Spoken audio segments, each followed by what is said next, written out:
ನಾನು Padmashri doctor KS. Rajanna, ಮಾಜಿ ರಾಜ್ಯ ಆಯುಕ್ತರು, ಅಂಗವಿಕಲ ವ್ಯಕ್ತಿಗಳ ಅಧಿನಿಯಮ, ಕರ್ನಾಟಕ ಸರ್ಕಾರ. ನನ್ನ ಧರ್ಮಪತ್ನಿ ಭಾಗ್ಯಲಕ್ಷ್ಮಿ ನನ್ನ ಸಾಧನೆಯ ಒಂದು ಗರಿ, ನನ್ನ ಸಾಧನೆಗೆ ಸ್ಫೂರ್ತಿ ಅಂತ ಹೇಳೋದಕ್ಕೆ ಮಾಧ್ಯಮದವರಿಗೆ ನಾನು ತುಂಬಾ ಸಂತೋಷ ಪಡ್ತೇನೆ. Thank you. ಈಗ ನಾನು ಇಲ್ಲಿ ಬಳ್ಳಾರಿನಲ್ಲಿ ನಾನು ಇದುವರೆಗೂ 4 ಬಾರಿ ಬಂದಿದ್ದೀನಿ. 3ನೇ ಬಾರಿ ಬಂದಿದೆ, ಇದು 4ನೇ ಬಾರಿ.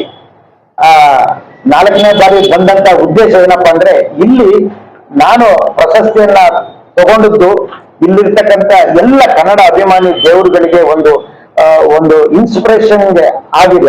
ಅವ್ರಿಗೆ ಏನ್ ಕುತೂಹಲ ಅಂದ್ರೆ, ಏನು ಅಂಗಾಂಗಗಳು ಇಲ್ಲದೆ ಇದ್ರೂ ಕೂಡ ನಾನು ಸಾಧನೆ ಮಾಡ್ತೀನಿ ಅನ್ನೋ ಒಂದು ನಿಟ್ಟನ್ನ ಇಟ್ಕೊಂಡು ಇವತ್ತು ದಿನ ರಾಜ್ಯ ಅಲ್ಲ, ದೇಶ ಅಲ್ಲ, ವಿಶ್ವನೇ ಗೆದ್ದಿರ್ತಕ್ಕಂಥ ಒಬ್ಬ ವಿಕಲಚೇತನನ ಕರೆದು ಇಲ್ಲಿ ಒಂದು ಸನ್ಮಾನ ಮಾಡಬೇಕು. ಅವರಿಗೆ ಕನ್ನಡ ರಾಜ್ಯೋತ್ಸವದ ಪರವಾಗಿ ಕರ್ನಾಟಕ ಕೊಡದೇ ಇದ್ರೂ ಕೂಡ ಕರ್ನಾಟಕ ರತ್ನವನ್ನ ಇಲ್ಲಿ ಕನ್ನಡ ಕಣ್ಮಣಿಯನ್ನ ಕೊಟ್ಟು ಅವ್ರನ್ನ ಕನ್ನಡ ಕಣ್ಮಣಿಯಾಗಿ ನಂತರ ನಾವು ಸರ್ಕಾರಕ್ಕೆ ಒತ್ತಾಯ ಮಾಡೋಣ ಕರ್ನಾಟಕ ರತ್ನ ಪ್ರಶಸ್ತಿಗೆ ಅನ್ನೋದು ಒಂದು.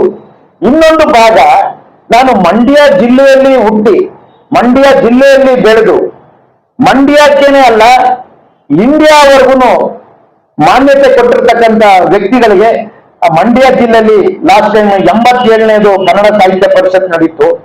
ಅಲ್ಲೂ ಕೂಡ ಉದ್ಘಾಟನೆ ಮಾಡೋದಕ್ಕೆ ಹಲವಾರು ಜನ, ನನ್ನ ದಿವ್ಯಾಂಗರಾಗಿರ್ಬೋದು, ನಮ್ಮ ಎಲ್ಲ ಸಮಾಜದ ವ್ಯಕ್ತಿಗಳಾಗಿರ್ಬೋದು, ಎಲ್ಲ ಇವರು ಸ್ವಾಮೀಜಿಗಳಾಗಿರ್ಬೋದು, ಎಲ್ಲರನ್ನೂ ಕೇಳಿದ್ದಾರೆ.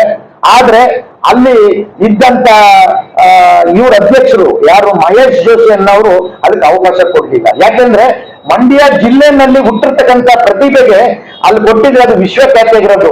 ಅಲ್ಲೇ ಆಗದೆ ಇರೋದನ್ನ ಇಲ್ಲಿ ಬಳ್ಳಾರಿ ಜಿಲ್ಲೆಯಲ್ಲಿ, ಅದು ಪಶ್ಚಿಮ ಇದ್ರೆ ಇದು ಪೂರ್ವ ದಿಕ್ಕಿನಲ್ಲಿ ಇರ್ತಕ್ಕಂಥ, ಯಾವತ್ತು ಪೂರ್ವ ಎಲ್ಲರಿಗೂ ವಾಸ್ತವ ಸ್ಥಿತಿ, ವಾಸ್ತವ ಸ್ತಂಭ ಇದ್ದಂಗೆ ಪೂರ್ವ.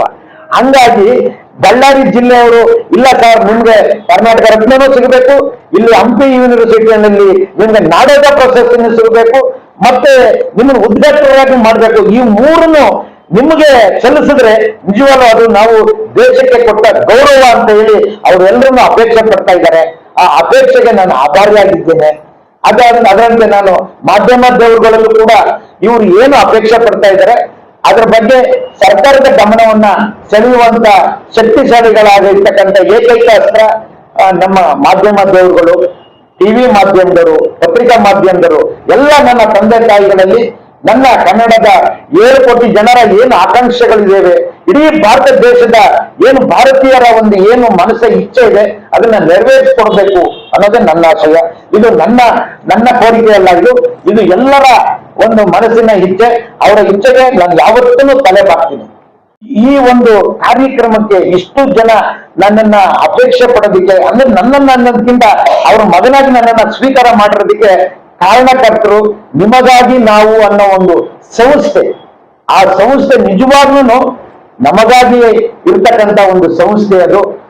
ಆ ಸಂಸ್ಥೆಯ ಎಲ್ಲ ಪದಾಧಿಕಾರಿಗಳಿಗೂ ನಾನು ಹೃತ್ಪೂರ್ವಕವಾದ ವಂದನೆಗಳನ್ನು ಅರ್ಪಿಸಿ, ಎಲ್ಲ ಭಾರತ ದೇಶದಲ್ಲಿ ಪದ್ಮಶ್ರೀ ಪ್ರಶಸ್ತಿ ಪುರಸ್ಕೃತರ ಪರವಾಗಿ ಅವರಿಗೆ ಧನ್ಯವಾದಗಳನ್ನು ಅರ್ಪಿಸ್ತೇನೆ. Thank you.